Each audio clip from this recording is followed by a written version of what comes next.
Next, spine number 70. This is The Last Temptation of Christ. This is the film from Martin Scorsese from 1988, and it has Willem Dafoe, who is pictured here on the cover. This is a very unique film, I think, and it has a certain visual flair and verve, and it's quite enthralling in that sense, because there is almost a way in which the film is trying to connect this notion of, well, it's trying to depict this idea of the belief and perhaps even the difficulty of belief in the context of visual stimuli in a certain manner of seeing. So I find this film to be so profound. And again, I am not necessarily the most religious person, but again, from my point of view, it is a very profoundly moving work in terms of belief and how that stretches over a lifetime, and how that can maybe create an emotional toll, a physical toll on you. Indeed, in the story of Christ, the toll is quite immense in terms of the crucifixion. So this is a very it's a pretty violent film sometimes, but I think that is a very crucial key aspect of the story of Christ. So this is a profound and unique, not unique, but it's a profound and a very confident take on this particular story. So yeah, again, another interesting film, and I think something to consider to watch over the course of this particular season, The Last Temptation of Christ, for your consideration. Next, spine number 11. This is a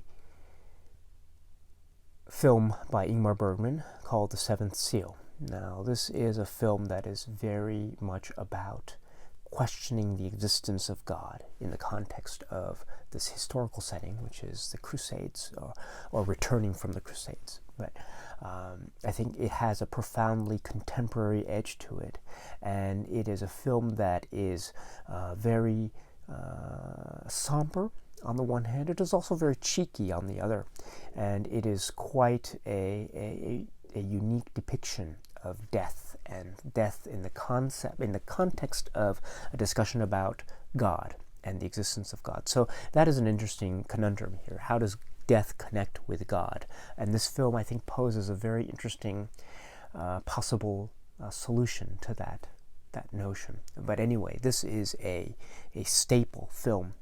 This is a film that is so filled with deep ideas and notions, and it will get you thinking about does God exist or does God not exist? And it poses that age-old sort of a dilemma, existential dilemma, but it poses it in a way that is very fresh and very unique, and still always very honest. So Ingmar Bergman's The Seventh Seal, for your consideration. While we're on Bergman, let me give you this one here, spine number 208. So this is the Film Trilogy by Ingmar Bergman box set. So it has Through a Glass Darkly, Winter Light, and The Silence. Sorry about that. I apologize for the poor lighting here. There you go. So this is a film trilogy about the concept of faith, or the difficulties of faith, and how that can affect one's day-to-day lives.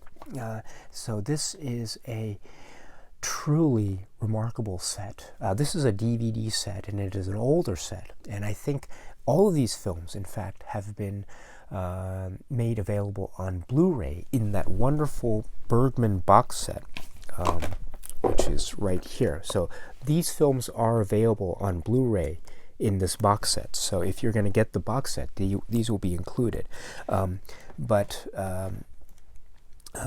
these, I think, are masterworks. I mean, in particular, I must say, Winter Light is one of my favorite and most cherished films by Ingmar Bergman. Perhaps my my top 1, 2, or 3 favorite Bergman films ever. So Winterlight in particular in this trilogy, but Through a Glass Darkly and The Silence too. Just riveting drama.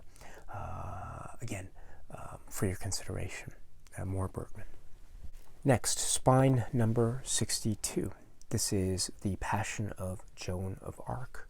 Now, this is a film from, 1928, and it's a silent film, but it is a film that is about the strength of one's belief in God, even in the face of great torture and torment, both physical and mental, and emotional even.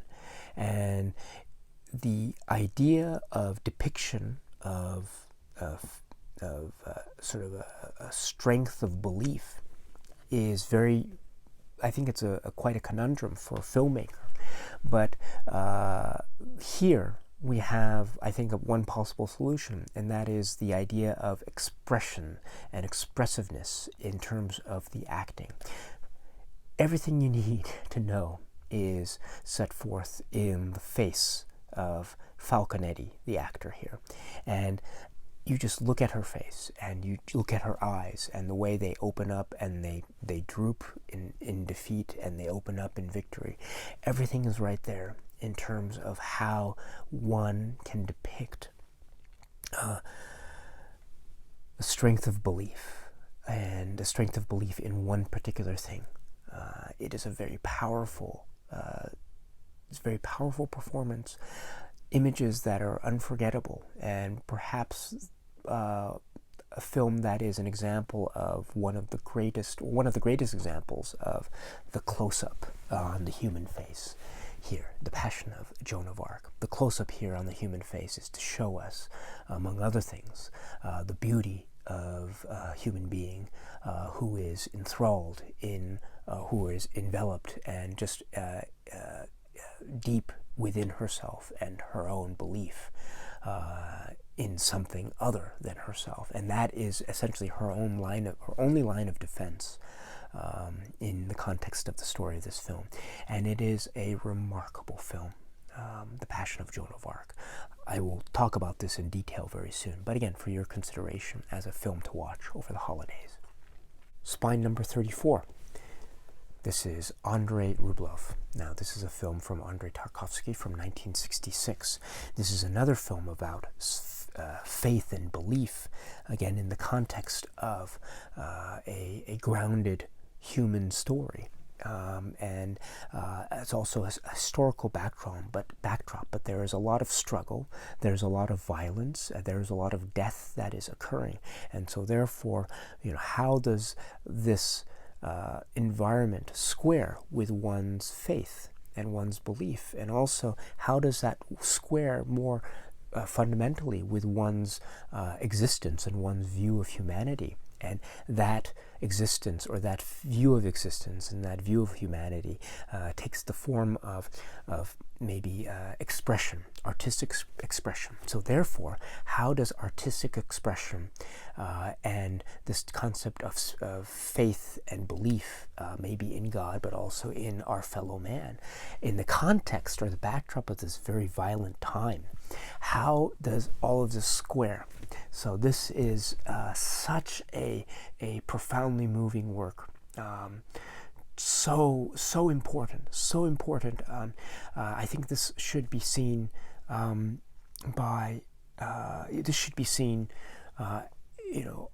throughout the year, not just this particular time of year. But if you're going to choose a particular time of year and you want to watch a film that is really about the idea of how can one endure with this notion of a belief in something else, a belief in art, or a belief in something otherworldly, or something other than ourselves. How can we do this when we have to continually struggle? And this is the greatness that is Andrei Rublev. So again, for your consideration, please, this is a wonderful film to watch. Andrei Rublev. Then I have to say, this film, Spine number 942.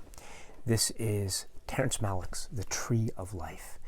This is a film that is so much alive with vibrant imagery, with sort of spinning colors and lights. And this is all to try to show us this idea of something that is otherworldly, and that is God. And of course, we have this concept of God who is, as the mother points to the sky, God is up there. And therefore, we can enjoy life, and the things that exist that are beautiful in life are thanks to God, at least in the context or from the viewpoint of one of the parents. And then there's this idea of suffering, and this idea of suffering on earth, and not just suffering on a global scale, but also suffering on a very human, intimate, and personal scale. So how does this idea of belief in God square with this notion of real personal suffering, and almost to the point of emotional breakdown? And this is one of the truly remarkable things about the Tree of Life, is that it provides this large-scale epic feel, but at the same time it also provides pinpointed intimate focus. And I think it's that juxtaposition that creates something which is truly it does something in the mind, does it not? It creates a sort of a discussion in the mind about one's place in the world, and by extension, how that fits into our own feelings or our own religious beliefs, and thus how do we reconcile those two? And I think it's whether or not this film helps to reconcile those two, I think that's a question that's left up to you, the viewer. But I certainly have a few thoughts on those, and I think I've spoken about this film, by the way, in an earlier video. But anyway, The Tree of Life. This is a film that I think it would be a great film to watch over the course of this holiday season. But if you are so inclined, I would strongly suggest watching this film, The Tree of Life, for your consideration.